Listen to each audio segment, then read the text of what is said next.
Dude.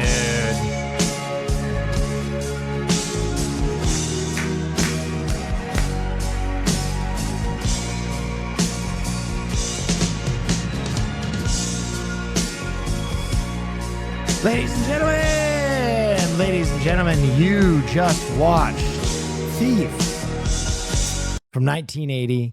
And so I'm going to give you a little bit of a spiel about that movie now. As I said in the beginning, Thief is the theatrical debut of director Michael Mann. Michael Mann did Mindhunter, Heat. He's one of the great all-time crime and action directors, and this was his first baby. It really is a masterpiece. It's one of those movies that if you ever look at as I said at the beginning, if you ever look at like the 100 movies you have to see to be a real movie fan, it's usually up there in like the 90s or 80s, and it's a movie that people pass over, I think because the title is so basic. I don't know why it is. When you talk about like the top 500 movies of all time, this movie is always in those lists, but it's a movie that people have never really seen. And it's super interesting. Yeah, the poster is very different too. Here's the poster for the film, which is obviously the magnesium rod. But I think because the title of the film is so simple, so many people pass over it, and never end up watching it. And it's kind of like the granddaddy of them all.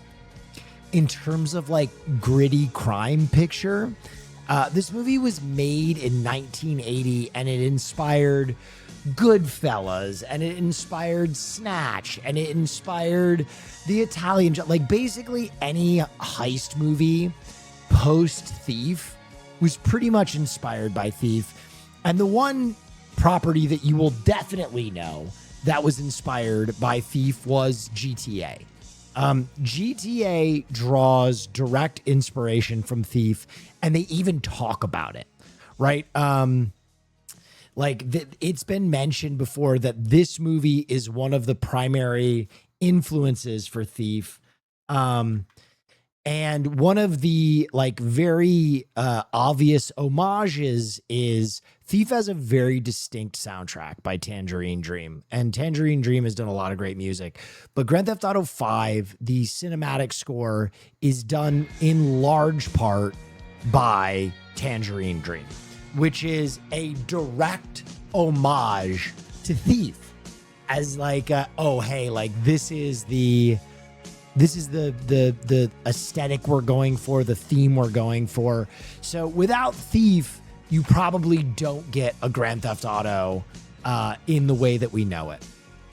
So Thief was made for, at the time, not a micro budget, not a small budget, but kind of a middle of the road budget at $5 million, which would be around 15 to 20 million now. And dude, with everything that they did practical in this movie, I do not understand how they got away with only spending $5 million on this. It feels like, a $50 million movie. It's just that everything is so visceral and in your face, and the cast is fucking amazing. Oh my God, that cast, I cannot get over. James Caan, Jim Belushi, Sam T. Lewis, Willie fucking Nelson. There are so many heavy hitters in this movie, and I love this movie because it's also from an era when actors still looked like people, if you know what I mean. I feel like a lot of crime movies have lost that, where every criminal looks like a Looks Maxer or a Victoria's Secret model, and you're like, this is crime. But the interesting thing about this movie is obviously it launched Michael Mann's career, but it was a movie that performed okay. I think it made $11 million in the box office, so it doubled its money, so it's a success. But it didn't explode in the way that you think it would have. And part of that was because Thief was one of the first, like, and I mean this sincerely, you can look at this. Thief was one of the first crime movies after the 70s and 60s where the main villain was like a dirtbag. Now, I know that sounds like so, like, whatever, but at the time, a lot of crime movies. Hang on, let me get a good sound up. I want Tangerine Dream in here. Okay. A lot of crime movies had like very, like almost James Bond-esque villains in them where they were like very refined and they like wore a tuxedo and they, you know, drank great liquor and they lived in Italy and they were on a fucking teak wood boat. You know what I mean? They were those type of thieves. They were cat burglars with class. Whereas James Caan is like, he very clearly talks about how he's an institutionalized kid. Like he grew up in a state orphanage, then he goes to jail at 20, and to keep from being raped, he beats the shit out of and kills some guys in jail, and spends the next 10 years in jail and gets out at 31. And so he's an institutionalized guy. And I think Michael Mann does a great job of showing a guy who maybe his heart is in the right place, but he's so institutionalized and he's so crime. And this is all he knows. And a lot of audiences were really put off by James Caan's character, Frank. They were like,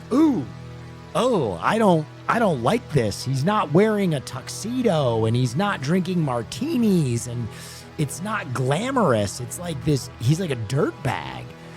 And so audiences were very split on how they received Thief because they didn't really know if they should be rooting for Frank. Even though I'm sure most people here, despite him being a very gruff character, by the end were like, yeah, we're gonna kill him, Frank. This movie is a like film person's film, including James Caan, who, when he is asked his favorite movies throughout time, as you ask classic actors, he would always say, well, The Godfather. But if it wasn't The Godfather, it'd be Thief. So even James Caan would watch this movie back and be like, damn, we cooked with that. Now, the best thing about this movie, and I've been saving it, and there are people in chat who have kind of been trying to spoil this, but the other reason this movie is very controversial is because Michael Mann is actually teaching you how to do crime in this movie. Michael Mann had a bunch of real life Chicago jewel thieves sit down and advise him on how to rob real life locations. And then he sat down with retired Chicagoland police officers to ask how they caught and dealt with jewel thieves. So almost everything you are watching in this movie is 100% procedural down to the tools. The tools are real jewel thief tools that they either bought or made for the movie, and then they had the jewel thieves teach James Caan and Jim Belushi how to use these fucking instruments. So the drill at the beginning, the magnesium rod, the fucking power spiking the cables to figure out which one are the phone lines and which one are like the alarm systems. These are all real thieves' practices that they learned from real thieves. So this movie was very controversial because everybody was like, this is going to inspire people to do crime. And it did. Both in video game form and in real life. So, I mean, Michael Mann is a fucking lunatic. And in case you didn't know, like, Thief is his lock, stock, and two smoking barrels, and he is his Snatch. Thief, quite literally, is a spiritual prequel to Heat. They basically exist in the same universe. They exist on the same continuum. And, ladies and gentlemen, this is going to blow your mind. The reason he did the diner conversation in Heat is because the diner conversation in Thief got so much critical praise. That conversation that James Caan has with his wife in the diner is considered by many like cinema heads to be one of the best like conversational dialogues ever in a movie. I can watch that scene 100 times. It is so well written. It is so honest. James Caan nails it, right? He loves this woman. He wants to put it all out there, and he can only do it like an institutionalized, toxically masculine diamond thief. And dude, here's a term, playing cool, right? Does it pass the sniff test? Do you buy it? That conversation plays so fucking cool. Audiences love crime. Audiences love crime, and a whole generation of crime films were inspired by Thief. It is a movie that if you show on a date or on a film night with your friends, I guarantee you maybe 5% of them have seen this movie and they'll be like, yeah, this fucks. Wasn't it based on a real story? I don't know if it was based on a real story. It was based on a book. I don't know if the book was based on a real story, but all of the practices in the film are based on real life crime. So maybe. Anyway, I hope y'all enjoy. Can you explain why he broke off his relationship so harshly? Yeah, in case he failed killing the criminal syndicate that said that they were going to turn his wife out on the street. That was his insurance policy to make sure that if he failed, she was protected. Anyway, you're jumping the gun.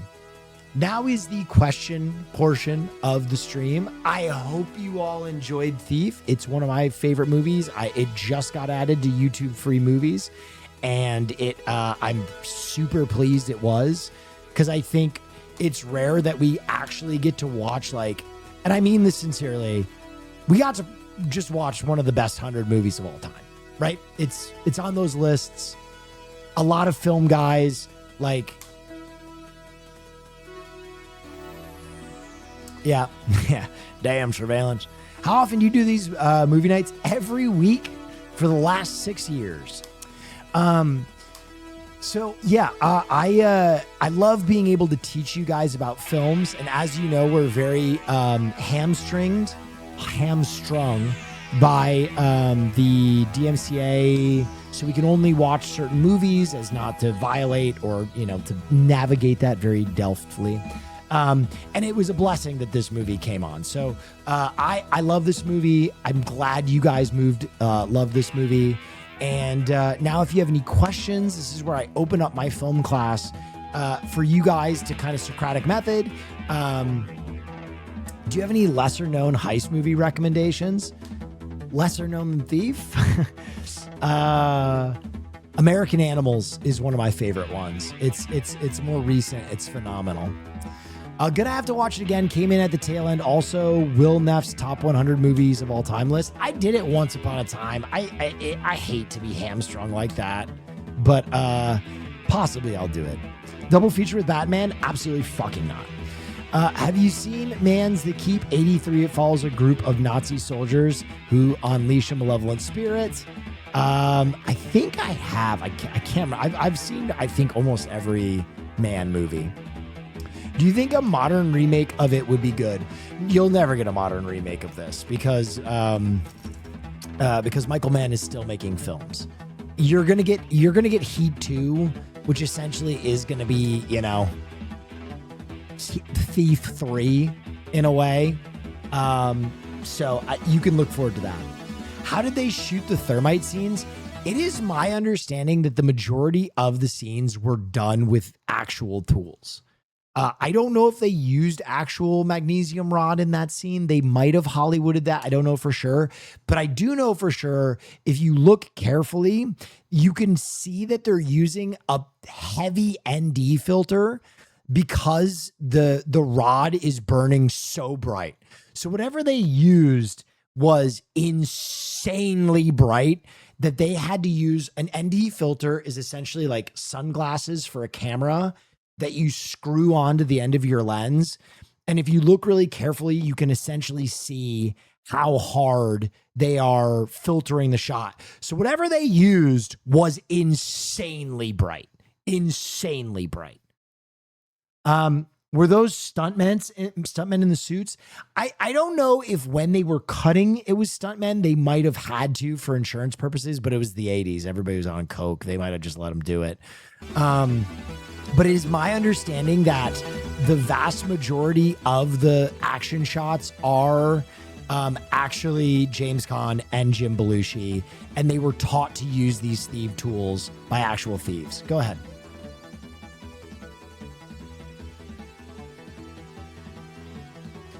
This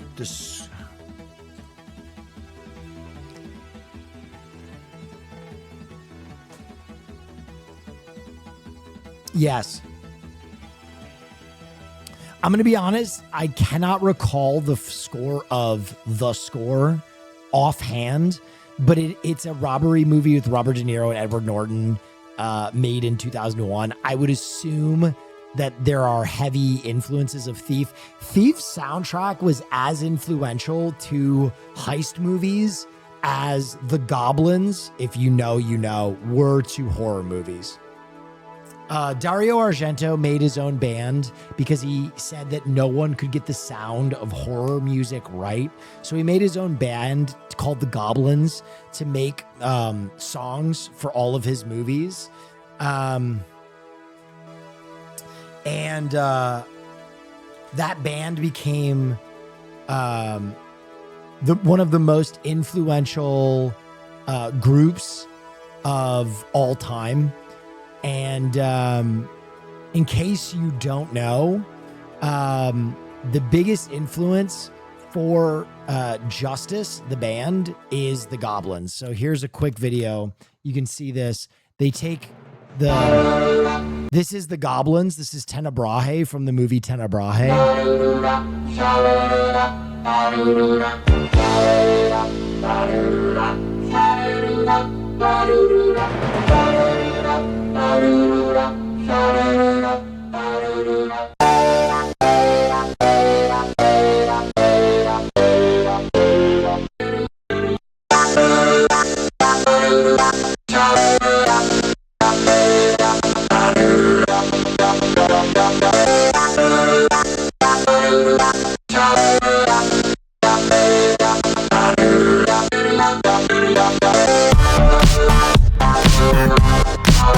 So anyway, yeah, like the 80s soundtracks are so influential if you really want to dig into them, like Vangelis, Giorgio Moroder, Tangerine Dream, Goblin, like all of these groups essentially like influence the sound. Carpenter stuff, they really influence the sound of these genres forever. And Thief is one of those movies for sure. The Things theme is my favorite. You have good taste. The action is the juice, motherfucker.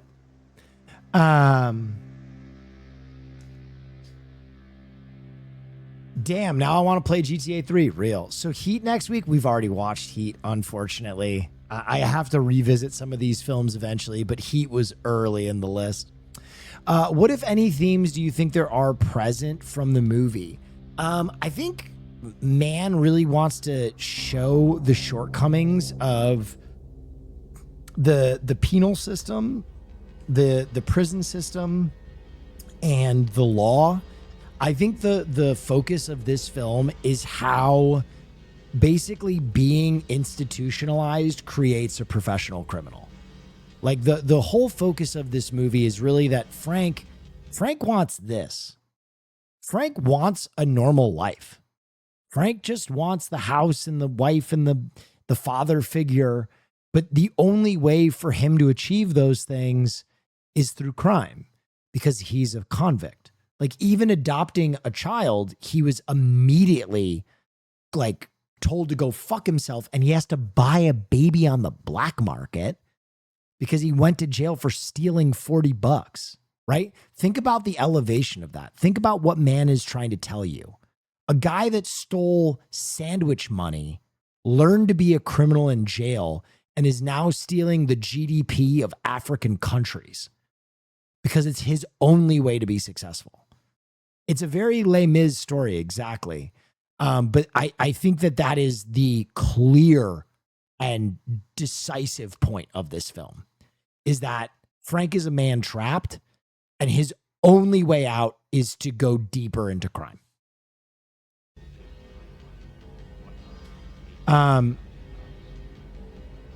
Why do you think one more job motif is very common in noir films?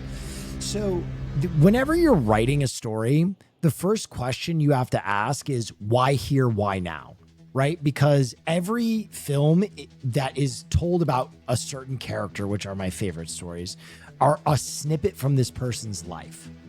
And the last job story is like the finality of that story. It's like the height of that story. It's the maximum stakes, right? If Frank just did a bunch of jobs and then it was like, I'm done, see you later, the movie wouldn't have the kind of classic story clock structure that we know, right? A lot of film, particularly in this era, is way more formulaic than you think, right? Because studios had such a heavy influence. So when you would write a script, I've talked about the story clock before. If you ever want to become a screenwriter, story clock is like, it's a really smart writing system that kind of like shows you where in your script the first act should end, where the inciting incident should happen, where the climax should happen. And a lot of scripts fall within that parameter because, first of all, you have to sell a script. And then secondly, you are bound to telling a story within an hour and a half to 3 hours. And so you need to have certain conformities to tell the best possible story or to evoke a certain emotion. Do you like being John Malkovich? I do like being John Malkovich. Will, Menaker, oh shit, I lost your message. Would have fucking loved this stream tonight. He loves Thief. Oh, cool. That's dope. You think Pusher was influenced by this movie? Oh, 100%. You have to understand, like, there are so many directors that watched Thief and were like, fuck yeah. Like, a good example is like Guy Ritchie. Guy Ritchie does not exist without Thief. You know what I mean? Like, I would be willing to guarantee you, if you asked Guy Ritchie about Thief, he would be like, oh shit. There are a lot of film people where this is one of those movies. It's on those top 100 lists for a reason. How would you draw Thief on Vonnegut's story access? Use paint. Those are words. Do you think any of the movies that are inspired heavily by this movie do this genre of movie better? Example, John Wick, Heat, Baby Driver, etc. Heat is kind of the most interesting example of this, because it's essentially this movie done again with a much bigger budget. I think there are other heist movies you could put in this conversation, but they're done very differently. Like one I would put in this conversation is Reservoir Dogs.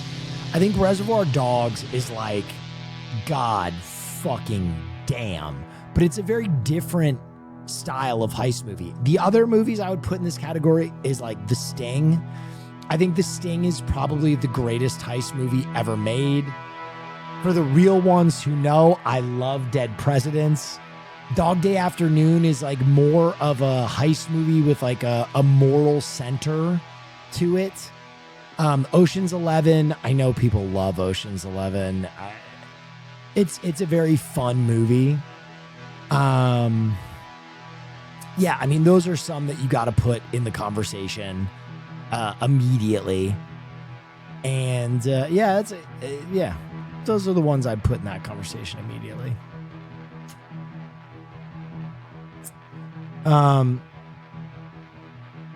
Was there a rat? No, that was his boss he killed at the end.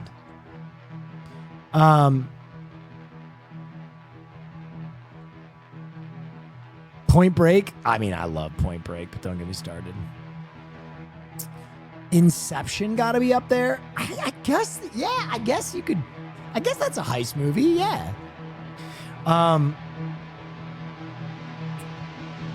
Heist got me thinking about Mistborn, and I'm curious what you think about getting the sign off to write the screenplay himself instead of getting it passed off.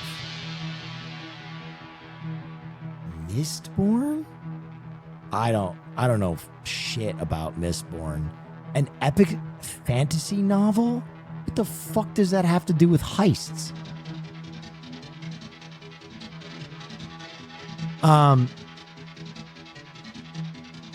Can we talk about how good that scene was where he's standing over Frank after shooting his friend in the car? Yeah, the shots in this movie, here you go. This is the shot in question. I just pulled it up for you. This whole sequence is like fucking incredible. Fucking incredible.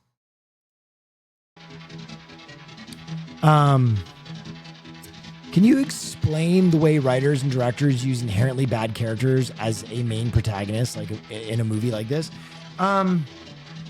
So I think that is not unique to any director, nor is it something that should like be viewed as atypical. I think Hollywood broke everybody's brain when they made characters that were just flat good guys. Like the only time I expect or really want just a flat good guy is when I'm watching a children's movie. I don't think there's any like depth to those characters. I think the reality of life as we know it is we are all flawed people. Like, and I think that flawed people are infinitely more interesting than these like portraits of like, I've never done anything wrong in my life. I'm a hero and I'm a hero and I'm a hero and I'm a hero. Like Frank's character is Frank's character because he grew up Frank's character. He lived a life as Frank's character. And that plays through in every scene. Frank did not arrive an asshole. He was made one by an American penal system that put him in jail for 10 years for trying to survive in jail after stealing $40. Like it is the story of an orphan who was never given a chance to really do anything but crime. And despite that, he's still a person with like a moral compass. He still has redeeming qualities and wants. He still gives every cent he made to his wife to protect she and his adopted child. So he's not the hero you want. He's a racist. He's a prick. He's, you know, a big time misogynist. He's grainy, but he's trying. He's institutionalized, but his heart is good. And I think that's way, way, way more interesting than just a flat character. Have we done SLC Punk for movie night? Yes, we have. Sorry. Does The Color of Money count as a heist movie? Kind of. Yeah, it's in the same It's in the same, it's a pool hustling movie. By the way, can I show you guys something sick? Here's the Japanese poster. Look at this fucking poster. Fuck!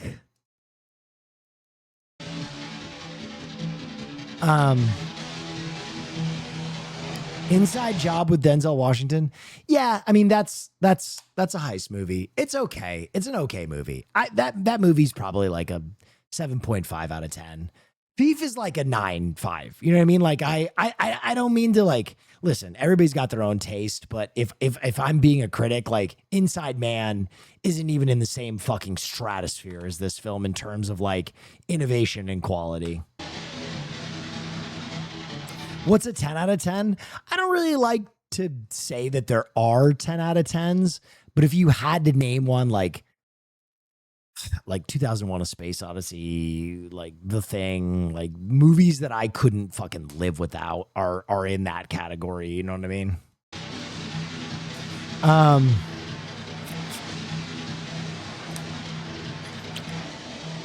The other thing that I always try and keep people in mind keep in mind for people. Yeah. Yeah. Yeah, for sure.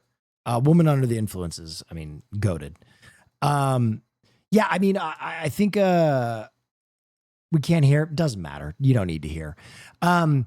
I think ultimately for me, what I'm always rating is like not how much I enjoy a movie, but rather like the quality of it that I am trying to judge from like a discerned like film fan perspective. You know what I mean? Like a student of film. So there are movies that I enjoy a 10. You know what I mean? Like fuck, Conan the Barbarian is a movie I enjoy a 10. The Running Man is a movie I enjoy a 10. There are a bunch of those. But like overall quality is like a different rating system for me. And there's a lot that goes into that. Any thoughts on Man's original plan for using Comfortably Numb for the final scene? That's incredible. I wish he had. So I'm not trying to be annoying. I asked a few times, but chat is cooking. Lol. Do you know Brick? Do you like Brick? You mean the movie Brick? Yeah, I mean, Brick was, it's an interesting film because it was like the noir for us when we were teens. And I think it made us all feel much cooler than we are, right? Like, I think it is a noir that appeals to teenagers. And I think as teenagers in the early 2000s, we were like, look at how fucking cool we are. We're watching a noir movie. You know what I mean? Like, wow. I watch Brick now and it's rough around the edges. It's got some big time problems. Mainly this fucking character. Lucas's Haas character is so fucking like, he's like a teenager, but he's also like a crime like kingpin, and they call him the Pin, and he's got like a limp and a cane. Like it's so cartoonishly over the top. I loved that movie when I was a teen. I think it's a fabulous movie. I don't know if it really holds up with like the great films. It's one of those movies like it's Twilight for fucking autistic men, really. Yeah, I mean, like we loved that movie when we were teenagers. And now that we look back, it's kind of like, damn, they really did the baseball scene like that, didn't they? But again, I enjoy that movie like a 9. Okay. So like, don't think of that as an attack because I really enjoy Brick a 9, but like watching it back, I'm kind of like, we're just innocent men. We're just normal men. Have you watched The Harder They Fall? God damn. Hell yeah, brother. Oh, wait. No. I thought, damn. I thought you were talking about Jimmy Cliff, bro. I thought you were talking about The Bigger They Come, The Harder They Fall, which is one of my fucking favorite movies ever. I'm heartbroken by that. Okay, if you want to watch you know what? We're going to watch this movie next week because I want to watch a Jamaican movie. The Bigger They Come, The Harder They Fall is a movie about a Jamaican outlaw that records a fucking reggaeton track that goes platinum right before he kills a cop. And it's him on the run. And for me when I die will shine. I'm gonna get my share now. What's mine? And then the bigger they come, the harder they fall. You know what? I'm just going to pretend that chatter has fucking amazing taste, and that's what they were talking about. Chatter, you have fucking amazing taste. I can't believe you know Jamaican cinema like that.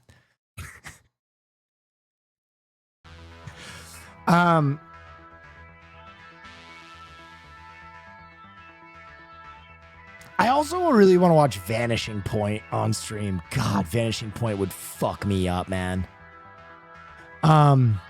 Reggaeton? Yeah. Is this it? The Harder They Come? Yeah, this is it. This movie is fucking insane. 1, 2, 3, 4. Sitting here in limbo. This is my big chance. Nothing can stop me now, you know. Here, sign here. And remember, I control this business. Sitting here in limbo. What's the meaning of this, huh? So this movie, again, this is another one of like you don't know cinema till you've seen these 100 films. This is another considered to be like one of the 100 best movies of all time.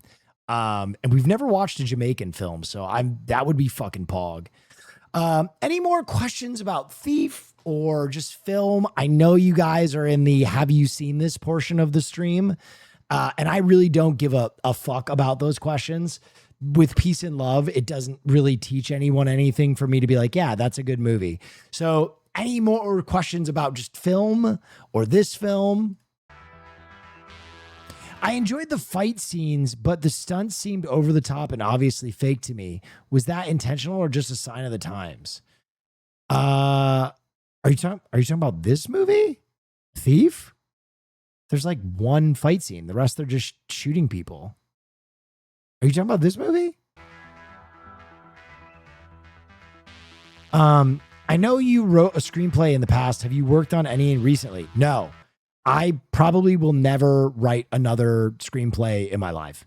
I actually sold 3 films and none of them got made.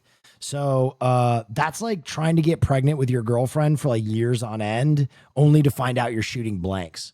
You know what I mean? Like I was successful as a screenwriter. I made money as a screenwriter, but so much of what I do is not for money. I wish I gave more of a shit about money. I really do. It would make my life probably a lot easier, and I'd probably be doing gambling sponsors right now. But I don't really give a shit about the money. I have always been a person who like wants to entertain people and tell stories. It was great, you know, selling movies for 6 figures or whatever. But to never get to see any of them make it, or end up on the screen was a really disheartening thing. And honestly, it was act of God, right? COVID fucked my ass hard.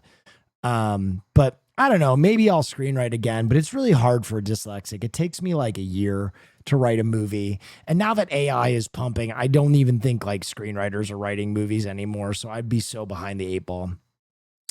Wait, didn't someone steal a SNL idea from you? Yeah, SNL stole an SNL idea from me. Yeah, I submitted for candidacy over there and they stole from me. Can you talk about the premise of the ones you've wrote? I mean, I've talked about them so many times. I wrote a movie called The Nurse. I wrote a movie called They Hear It, and I wrote a movie called China Doll. All that were options. China Doll is the one I wrote with Caroline, my girlfriend, and my writing partner Henry Lovner, and it was essentially like a Get Out for Asian women. It had to do with the fetishization of Asian women, and it's about this woman who restores classic paintings, and she gets in with this guy who wants her to start restoring his like classic works, and she kind of starts to suspect that he's like a art thief or you know, some kind of like very affluent, you know, criminal. And she kind of falls in love with him, and she falls for him. And then she finds out that he's like embalming Asian women and turning them into these like statued tableaus. And then there's like a great escape with her in the end, where she fucking stabs this other bitch in the eyes with chopsticks and stuff. It was great. It was a lot of fun.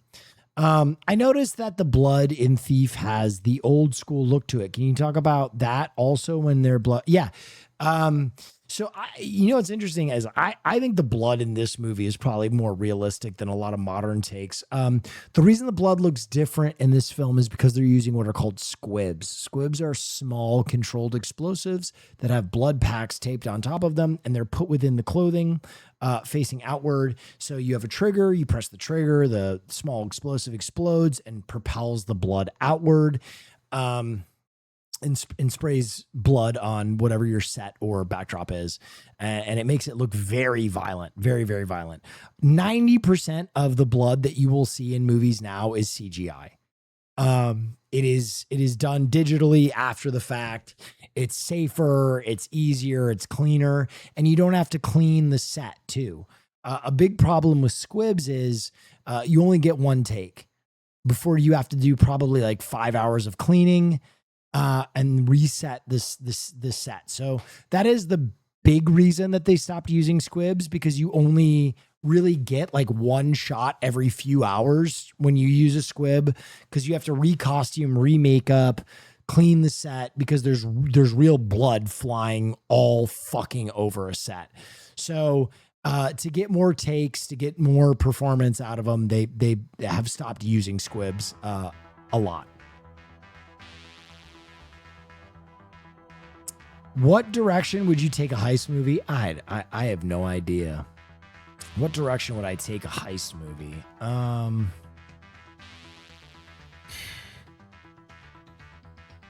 What would be an interesting heist movie for me?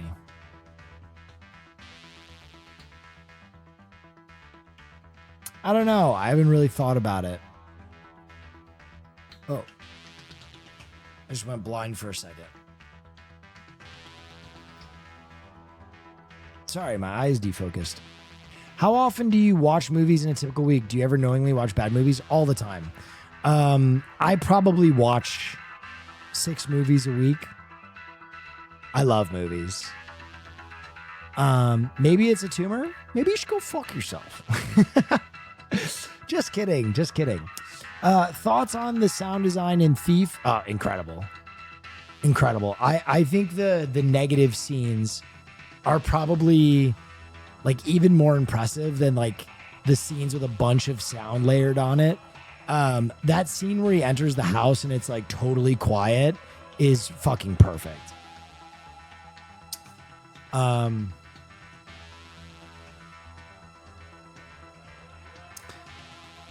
When Frank was saying that his boss got rich off the sweat, it felt like he was speaking for everybody in the working class. Yeah, I think that was probably pretty pointed there.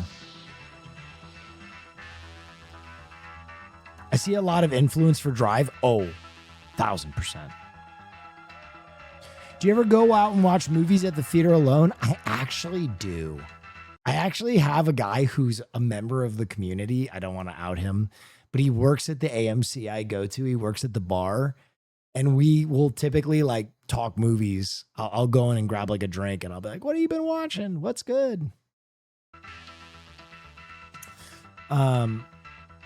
Oh, that's awesome. Yeah, I mean, I love meeting chatters in real life. I know a lot of streamers have very different takes on this, but I think our community is like so fucking great compared to other communities on this platform, mainly because I'm a total prick to people that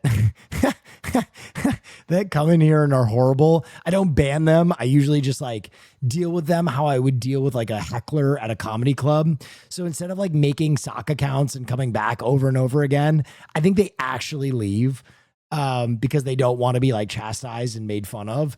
So like we actually have a really great audience here of people that I think appreciate one another and are genuine human beings. So that's it's a real blessing. And every time, I've never had a bad experience meeting a chatter, which is crazy, fucking crazy. Hop on Deadlock, man. Nah, Andre, I'm going to bed, motherfucker. I'm tired. I've been talking for the last hour. But I will be on tomorrow if you want to play earlier in the day, King. Stream lore side note. I'm sorry for spamming, but I thought we should all, check stream lore side notes. I'm sorry for spamming, but I thought we should check logs. All right, whatever that fucking guy was saying, sure.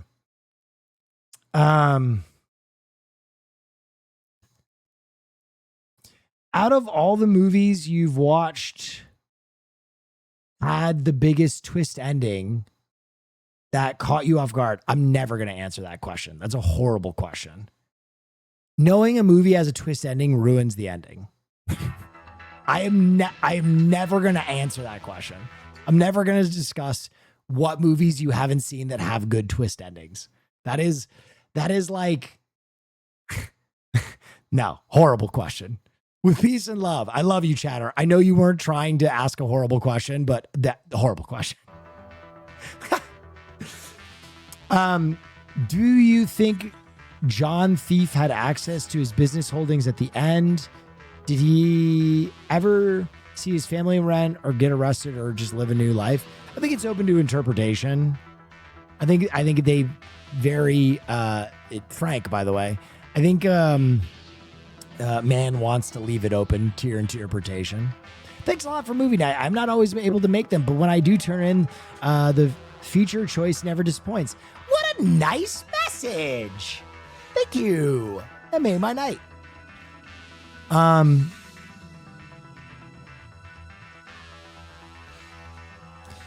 You have a not massive knowledge bank of film info and facts. Is there any part of film/production you wish you were more well versed in? Huh, that's a thinker. I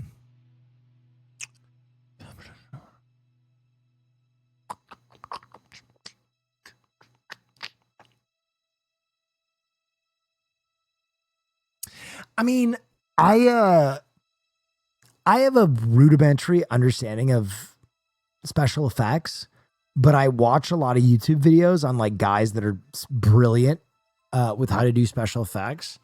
I would love to have a more broad special effects background. I think that would be really cool.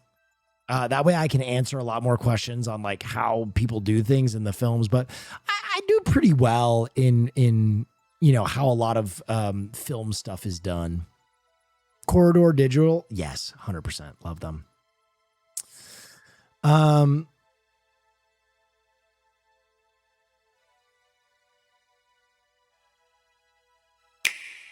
Pokemon Fire Red and Leaf Green versions on Switch. Oh. I'm not going to lie. Just download an emulator. I don't need to pay for that on my Switch.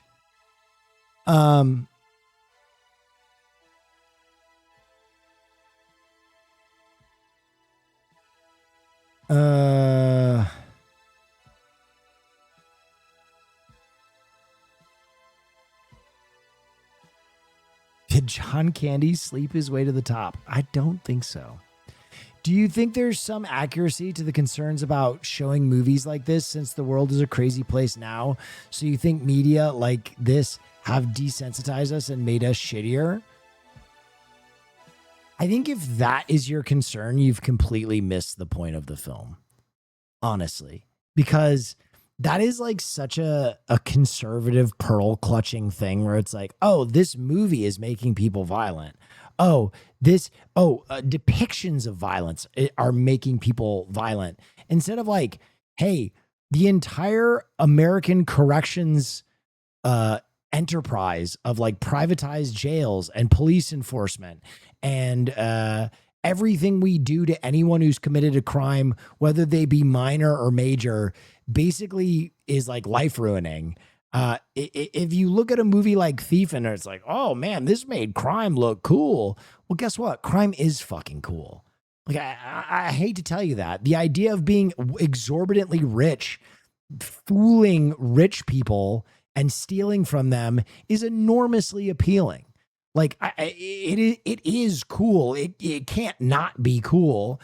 I'm not encouraging anybody to do it, but I think the point of Thief is to take a look at the system and really take stock of the fact that it is creating criminals through incarceration, right? Like the American penal system is so much bigger than Thief the movie. And it's like such a cart before the horse question. You know what I mean? It's like, oh, did Thief make people criminals? Possibly it made a few criminals. Or did prisons literally teach millions of people how to commit crime? Hey, Quantarage, thanks so much for coming in. I'm about to end stream actually, but thank you for joining me for however quickly I get you tonight.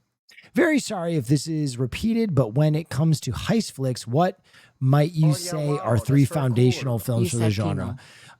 Thief, The Sting, and man, Snatch is hard to beat. What movie genre do you rewatch the most? Horror and zombie films. Love that shit. Thanks for this reply. Sorry we're boneheads sometimes, but I really appreciate that you share your time with us. Oh, no problem. Dude, I always tell chatters this. You will know if I'm pissed off. You will know if I'm pissed off because I'll be like, what the fuck? And I'll ban you or blah, blah, blah. Everything else, I'm just trying to answer these as honestly as possible.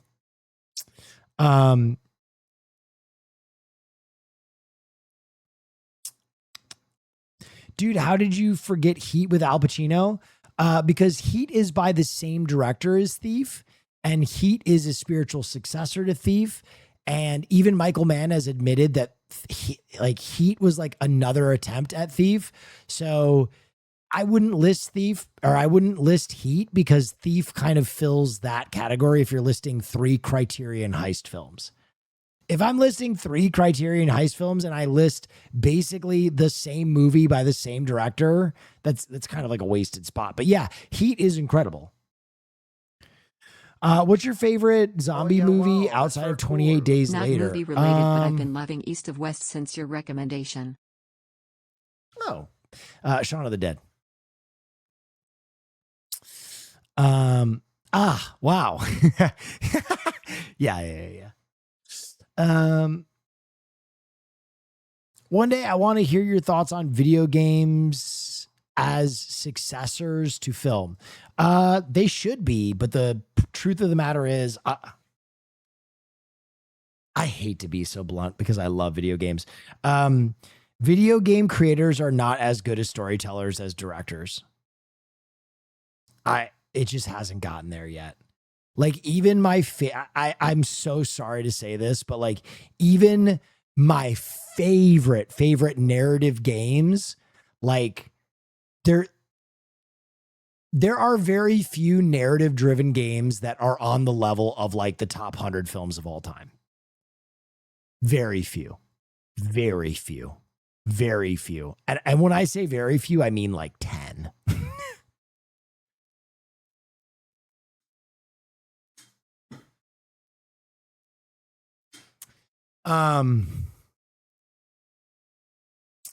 Can I be honest? Let me explain to you why you resonate with video game stories more than you do film stories. Because you have ADHD. Oh, yeah, Like, the wow, reason that a that's very scary cool. game is way more impactful than a scary movie is because you are like choosing to interact with it. You are glued to the screen. You are experiencing it as it were you, right? You are creating an avatar. I'm sorry, but if you had a better attention span or cared more about film, like there are very few games that can actually compete with the masterful storytellers in history. Ballsy. I don't take no shit from anyone. Yeah. Looking for some guidance. Do you feel like your respect for cinema, and those before, has ever stifled you in ideation? No. I'm a creative genius. I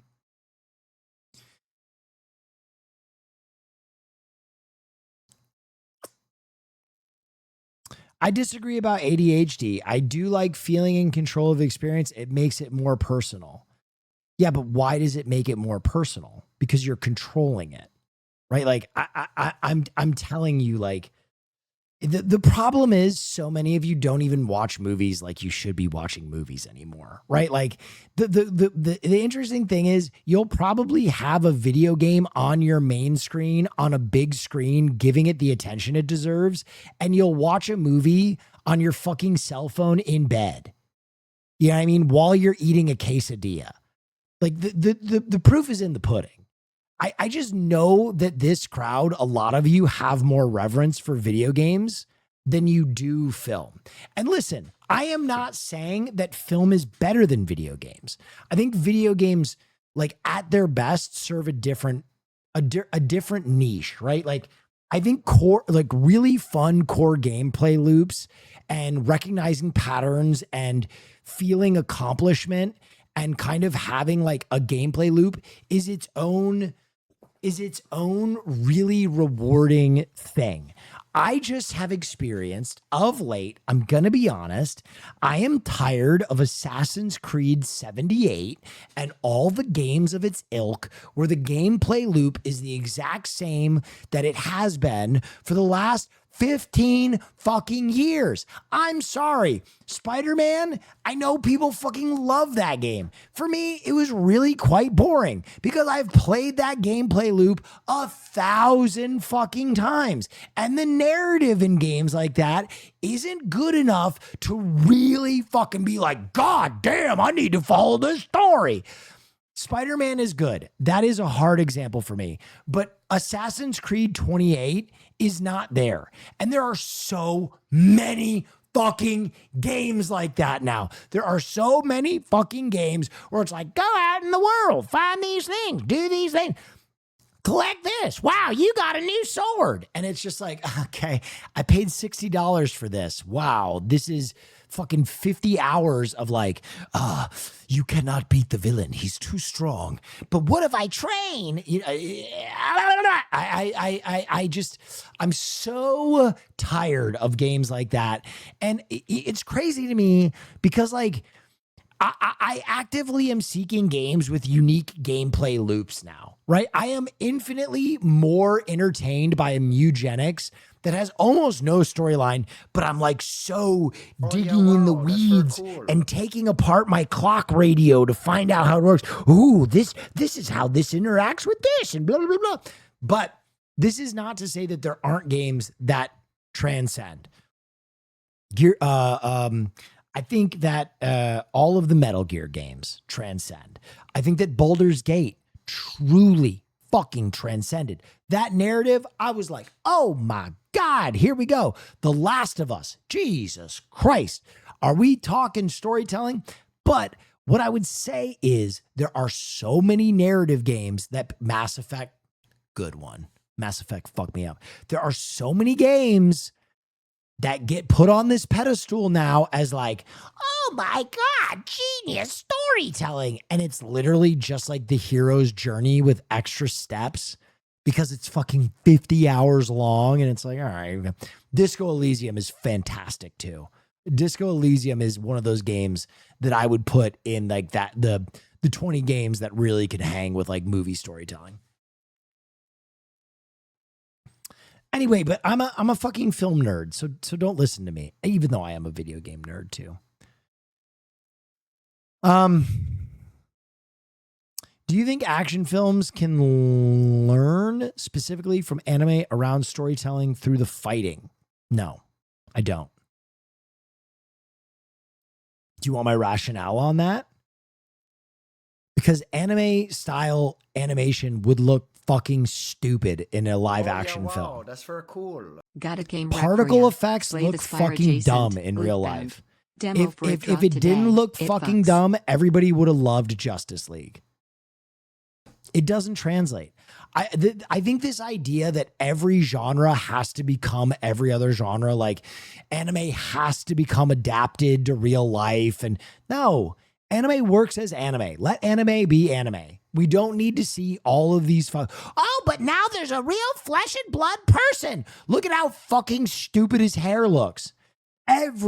What is the deal with anime adaptations and them being like, the hair needs to be the exact same. He needs to have a giant shock of fucking neon orange hair that explodes halfway to his waistline. No, that looks fucking stupid. Take creative liberties and make it more realistic. Don't fucking feel like you have to frame for frame adapt this shit that looks so goddamn stupid. No, I don't think that action movies should take notes from anime. Anime action is incredible. In fact, we live in probably the greatest action era of anime ever. Jujutsu Kaisen is a goddamn treat for the senses. The particle effects, every single punch that's thrown, the entire fucking world blows up, blood is shooting out of people's asses in a goddamn spiral formation. If you put that into practical film, it would look like dog ass. I think the people that they should be taking notes from are the people that have figured out practical action. The best practical action, in my opinion, for its budget, pound for pound, dollar for dollar, is Ong Bak.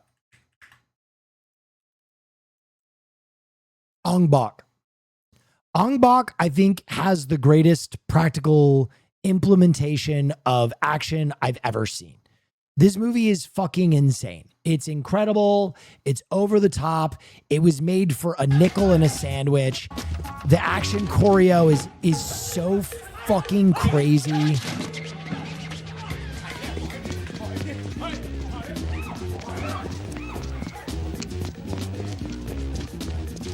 Bro, the Raid 2 then? The Raid 2 had probably 100 times the budget of this film.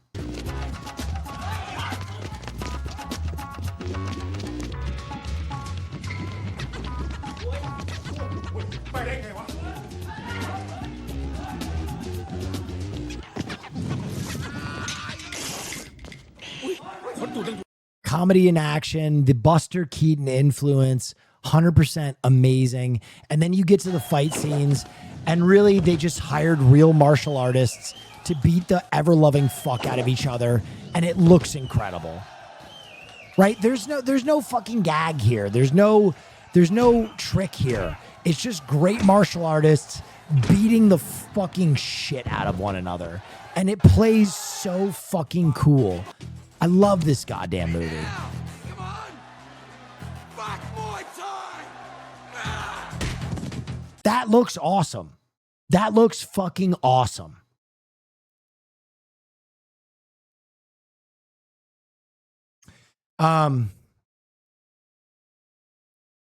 Anyway, if you've never seen Ong Bak, that shit goes fucking crazy. What do you think is missing in contemporary cinema that otherwise makes movies like Thief timeless? People stopped going to movies. And so movies had to become more formulaic because movies became less about making a piece of art that people would take a chance on and more about doing an equation that maths out to moms in the Midwest and teens will go watch this movie. And so movies became very formulaic. Beyond that, every lead actor had to be extremely good looking because the risk that people wouldn't see your movie because the lead wasn't sexually attractive enough became very real. And now you basically see that every fucking lead is just so fuckable that they hardly can exist as a real character, right? Like there was nothing more laughable to me than the movie The Menu, where Anna Taylor-Joy was supposed to play like a down on her luck, like homegrown, like street walking hooker who enjoys hamburgers. Like what? What the fuck are we? Do you live in reality? Are you nuts? This is like a street side hooker. This is like what the fuck who are we casting? What are we doing here? She looks like a fucking Barbie. So I mean, like stuff like that is like endlessly vexing to me. And then beyond that, everything's filmed on a fucking green screen now. Everything's filmed on a fucking green screen. Everything's filmed on a green screen. Like acting talent is rarely even getting to act to one another. They don't have a benefit of a set to immerse them. They just walk on a blue or a green set where everything has X's and fucking, they're geo-marking everything so they can later map it in CGI. And like a scene is done where it's like, oh, this is Rocket Raccoon. Like, Rocket, no. And it's like, don't worry. Like, we're going to put him in post. wow, He's that's going to very look cool. good. Months Rocket. strict been Oh, here you have a longer. bullet So hole in happy your I paw. found my You know what I new mean? night It's home just stream fucking where I actually horrible. feel ilk and mentally challenged and growing. Sorry, what about being mentally challenged? Woo, 4 months streak been here longer. So happy I found the new night home stream where I actually feel like I'm mentally challenged and growing. Oh, I challenge you mentally.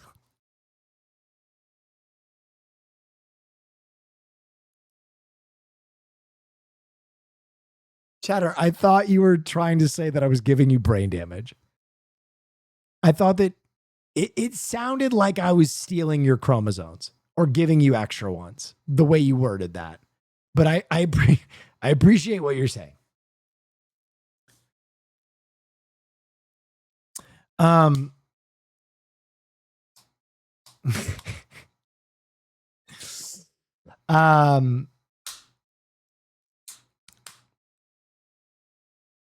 You scared me, Chatter. Yeah, they were actually saying something so cute and nice. I'm sorry.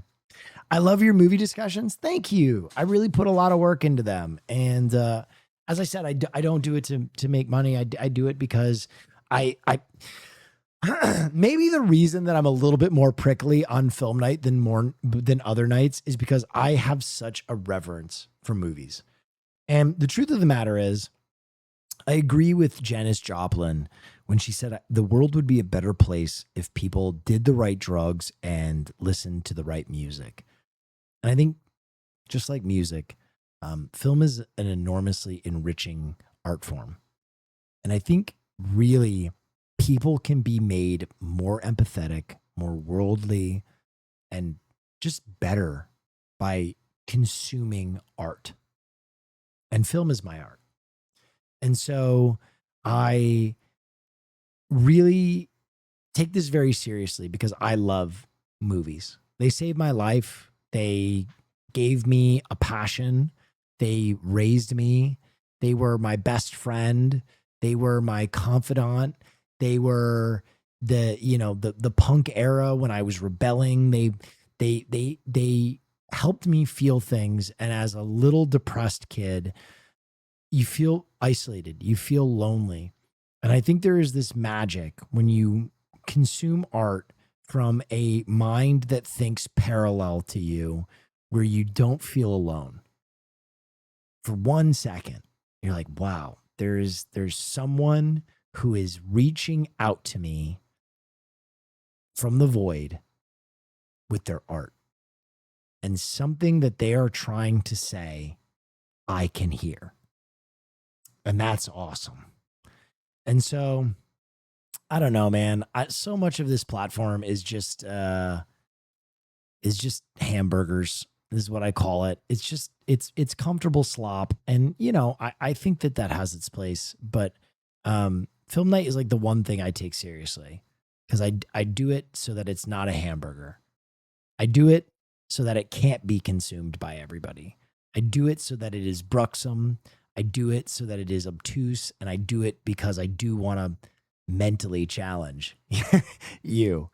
And I know that there are people who have received that well and they've made the most of it. And that really nourishes me more than any number of high viewership streams. It nourishes me more than the paycheck. It nourishes me more than the fame to know that there are a small group of people that I have made them better. And with that, that's film night. We're done. I'm glad you came. We do this. We do this every week. Do this every goddamn week. And so, you know, come through every once in a while and hang out. That'd be great.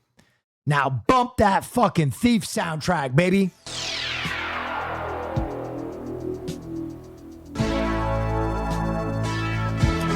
Thank you, everybody. I'm out of here. I'm going to go eat some food. I'm sending you over to Cutie Cinderella. Please give her the same love and respect you would give me. I may or may not be back tomorrow. I got to do some drugs. No, I'm just kidding. Well, I'm not kidding. But you don't know that. Anyway, thank you for your time. I appreciate y'all. Have a wonderful evening. Thank you for your time. Thank you for your attention. We got a giveaway coming up in 7 days. We'll do some gaming tomorrow, maybe. Thank you, everybody. Love you guys, and I'll see you next time. Good night.